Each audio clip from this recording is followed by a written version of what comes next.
the record at Anfield has always been pretty incredible, apart from that brief spell during the behind closed door season.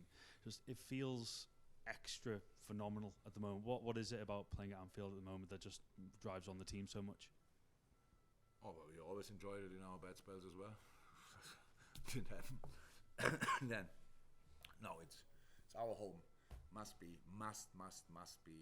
a difficult place to come. I said to the boys today, for example, I think every player, if we are not playing at Liverpool and we play in a different country, and then you see the group and you get a draw and stuff like this, and playing at Anfield is a dream. But actually, it must be a dream. It must be a nightmare. And that's what we try to do. But it didn't work out all the time. But when our people are at it, it makes a massive difference.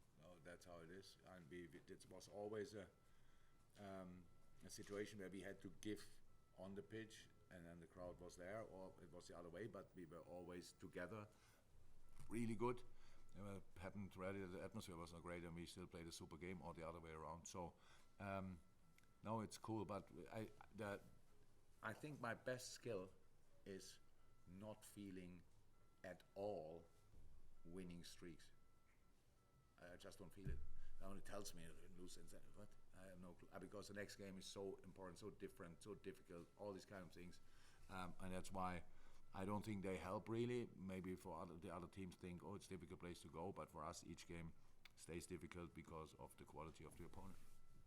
And on Fulham on Sunday, how have you made of them since obviously losing Alexander Mitrovic, massive blow to lose someone who scores so many goals? Just wondered what you've made of them so far this season. Good team to analyze, we didn't do yet, but I saw the last game, and what I saw was very creative set pieces, like really creative, a lot of short ones, and we have to make sure that we use the few moments we have to prepare there properly. Besides that, I just think that David is a top manager. He's doing a brilliant job, and yes, it's in a strong league.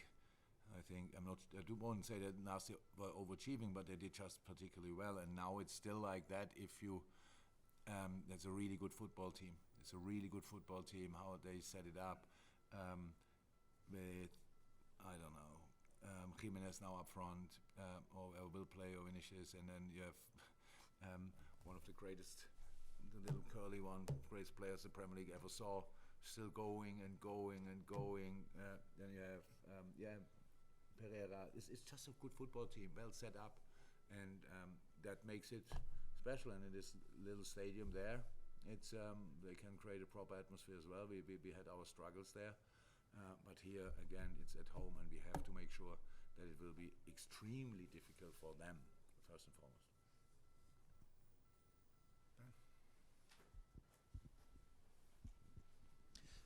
Jurgen, can I ask you about Quiveen Kelleher again? Just taking Alisson out of the equation for a second, but in terms of Quiveen and his skill and how you've seen him develop, because he's still a young keeper, but do you believe that he is ready, he's capable of being a number one at a club like Liverpool? Yeah, no doubt. No doubt. We see him every day in training. He's exceptional talent. Maybe we don't mention that name often enough, but it's a John Achterberg thing. From day one when I'm in, he told me this will be our homegrown boy who will make it. Since then, we see every step. He's now a man. He was a boy, now he's a man. And yeah, top goalie, no doubt. It feels like Alisson's not going anywhere soon, obviously. So how's this next challenge now he's at this stage, Quiveen, to keep him focused, committed, and encouraged by his future here? He's in general a focusing person. You will not see him in a bar tonight celebrating the goal, the clean sheet. So that's not a problem. So Quivi is prepared for that. He wants that now. We had discussions in the summer, obviously, about it, but as long as we don't have a solution, we cannot loan players if he's homegrown and all this kind of thing. So we have to make sure, first and foremost, first responsibility is to do the best for Liverpool, and then we have to see how we can sort it. But now, obviously, for him, it's a situation he didn't want to have, but obviously somehow yes, because we want opportunities, we want to play. Now he will get a few games, definitely, and I trust him. And given your recent team selections, I suppose most people would expect Darwin Núñez to come back in as your central striker at the weekend. But with Cody Gakpo's performance and goals tonight, does that give you a bit more of a difficult decision to make? It's not about that. The boys don't have to convince me in the games. We don't rotate. This is my squad. This is my team, and they play. If somebody's not extremely awful in shape and you think, my God, what's going on with him? And that didn't happen for a long, long time. Then we just decide for the game and these kind of things. We have this is the most intense period in world football coming up now. That's how it is for all the teams, by the way. But so they all will play, and we have already Diogo not in, so that's not helpful. So yes, we have to share these kind of minutes with different players, and they have to perform. Not always 90, sometimes yes, not always 90, but 60, 70, and then full throttle. So that's how it is. And Darwin is a top moment, and that didn't change. Super important for us, and that he didn't start tonight has nothing to do with anything else. And now Cody scored twice, fantastic. Does that mean he has to play the next 5 games in a row? Other players score as well. It's not about that, and Cody doesn't expect now because of that. They have to score. That's the job. That's what they want. But it's not that I have now sleepless nights and don't know how to start. So it's not that much a choice, to be honest. Final question, Lewis.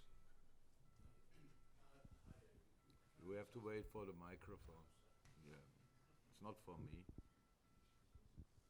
Can I just ask on Thiago? I don't think we've mentioned him for about a month. How's he getting on in his recovery? Nothing changed. We said that needs time, and we will give him that time. That easy as that. See him every day. Still a fantastic guy who works hard to get back. That's all. And I think Fulham's the start of 8 games in about 23 days or something. I think the Fulham match is the start of about 8 games in 23, 24 days. You just sort of mentioned there about rotating the team. How important is it to have such a strong sort of squad? I'm not sure we can rotate all the time. I don't know. We will see that. It depends to who's available. So tonight we could do it. That's why we did it. So because when you lose it to lose, for example, then people tell you too much changes, whatever, these kind of things, no rhythm. I think it myself when I saw the game and thought, was that the right decision? So that just the problem is it's already done. So, but we have to do it, and as long as we can. But I don't know if we can do it. You saw Newcastle playing in the Champions League. 2 goalies and 3 kids, I think, on the bench, and a centre half, Drummond. So, and then before that's really tough. You have to make sure we have as many available, as much as you can have influence on. We don't have really. We watch it, take what we get, and go from there. So, how is that? The toughest period in world football is coming up, and it's a good start tonight. And now let's keep going. Thank you. Thank you very much. See ya.